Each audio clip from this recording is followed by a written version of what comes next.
2025 भर्तियों का वर्ष आज ही सुनिश्चित करें अपना सिलेक्शन और डाउनलोड करें तैयारी कर लो ऐप। नमस्कार, एजुकेशन नगरी की खास पेशकश एजुकेशन बुलेटिन में आपका स्वागत है। मैं हूं आपके साथ विनीत।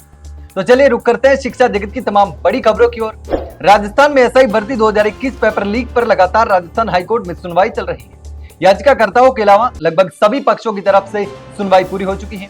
अब जल्द सुनवाई पूरी होने के बाद कोर्ट का फैसला आने की भी पूरी उम्मीद है। लेकिन इसी बीच हनुमान बेनीवाल के नेतृत्व में भर्ती रद्द करने की मांग को लेकर शहीद स्मारक पर चल रहे धरने में भी नया रिकॉर्ड बन चुका है। धरने ने शतक लगा दिया है।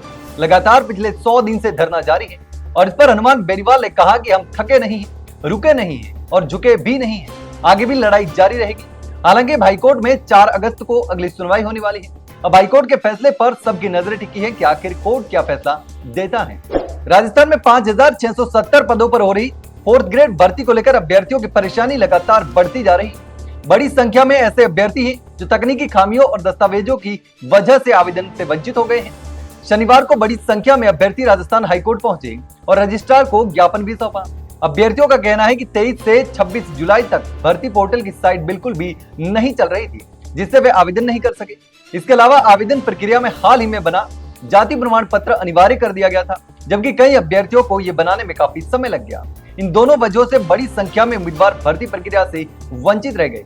अब वे हाईकोर्ट से ये मांग कर रहे हैं कि उन्हें आवेदन का एक अंतिम मौका दिया जाना चाहिए। अब सभी की नजरें हाईकोर्ट पर टिकी हैं कि वह इन अभ्यर्थियों को राहत देगा या नहीं। राजस्थान कर्मचारी चयन बोर्ड द्वारा करवाई गई सूचना सहायक भर्ती में हाईकोर्ट की रोक हटने के बाद रिजल्ट तो जारी हुआ, लेकिन दिव्यांग यानी कि पीएच कैटेगरी के अभ्यर्थी अब भी परिणाम का इंतजार कर रहे हैं। इस भर्ती में पीएच श्रेणी के लिए 211 पद स्वीकृत किए गए थे, जिनमें से 166 पद अभ्यर्थी डॉक्यूमेंट वेरिफिकेशन, मेडिकल और टाइपिंग टेस्ट में पास हो चुके हैं। बावजूद इसके अब तक केवल 59 अभ्यर्थियों का ही परिणाम जारी किया गया है। बचे हुए अभ्यर्थियों का कहना है कि उनका पूरा डेटा बोर्ड को भेजा जा चुका है और पहले वादा किया गया था कि पीएच का रिजल्ट 7 में ही निकलेगा, लेकिन अब सामान्य वर्ग का रिजल्ट घोषित हो चुका है।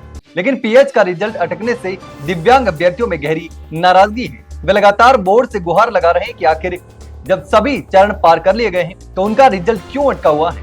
क्या यह एक प्रशासनिक लापरवाही है या जानबूझकर हो रही अनदेखी? अब सवाल यही है कि बोर्ड इन अभ्यर्थियों की आवाज कब सुनेगा और कब आखिर उनका रिजल्ट जारी होगा। राजस्थान कर्मचारी चयन बोर्ड द्वारा आयोजित 6433 पदों की पशु परिचर भर्ती को लेकर जहां अभ्यर्थी फाइनल रिजल्ट का इंतजार कर रहे हैं, वहीं दिव्यांग पीएच कैटेगरी के अभ्यर्थी असमंजस में हैं। रिजल्ट जारी होने के पहले ही पीएच अभ्यर्थियों ने बड़ी मांग उठा दी है कि परिणाम सामान्य के साथ ही जारी किया जाए, ताकि उन्हें सीट अलॉटमेंट में कोई नुकसान न हो। दिव्यांग अभ्यर्थियों की आशंका है कि यदि पहले सामान्य रिजल्ट जारी कर दिया गया और पीएच कैटेगरी का बाद में आया तो उन्हें जिला आवंटन में प्राथमिकता नहीं मिलेगी, जिससे उनकी नियुक्ति दूरस्थ या कठिन इलाकों में हो सकती है। उनका कहना है कि ऐसी पोस्टिंग दिव्यांग जनों के लिए व्यवहारिक रूप से मुश्किल साबित हो सकती है। पीएच अभ्यर्थी चाहते हैं कि रिजल्ट और सीट अलॉटमेंट की प्रक्रिया पारदर्शी हो और उनकी स्थिति को ध्यान में रखते हुए उन्हें प्राथमिकता दी जानी चाहिए। उनका मानना है कि ऐसा नहीं हुआ तो ये उनके साथ अन्याय होगा। राजस्थान की फूड सेफ्टी ऑफिसर यानी एफएसओ भर्ती 2022 में चयन प्रक्रिया पूर्ण होने के बावजूद अब तक नियुक्ति आदेश जारी नहीं हुआ है। अभ्यर्थी सालों से अधर में लटके हुए हैं और वो परेशान हैं। सारी प्रक्रिया पूर्ण हो जाने के कारण नियुक्ति नहीं मिल पा रही। दरअसल सारी प्रक्रिया पूर्ण हो जाने के बाद 3 जुलाई 2024 को डेपुटेशन पर लगे कर्मचारी कोर्ट से स्टे लेकर आए। अब अभ्यर्थी डेपुटेशन कर्मचारियों पर भ्रष्टाचार और मनमानी के आरोप लगा रहे हैं। उनका कहना है कि उन्होंने कोर्ट से स्टे लगवाकर चयनितों की नियुक्ति रोक रखी है। इस विषय को लेकर चयनित अभ्यर्थियों ने जल्द नियुक्ति देने की मांग भी उठाई है और लगातार पिछले समय से मांग उठा रहे हैं, लेकिन यह मामला कोर्ट में अटका हुआ है। अब इस मामले में 4 अगस्त को सुनवाई भी होने वाली है और इसी को लेकर राजस्थान बेरोजगार यूनियन के अध्यक्ष हनुमान किसान के नेतृत्व में कई बार सांकेतिक धरना प्रदर्शन अभ्यर्थी कर चुके हैं। इसको लेकर कानून मंत्री जोगाराम पटेल सहित कई जगहों पर ज्ञापन देकर भी उनकी आवाज उठा चुके हैं। तो ये थी शिक्षा जगत की तमाम बड़ी खबरें। कल फिर आपके साथ रूबरू होंगे, तब तक के लिए नमस्कार।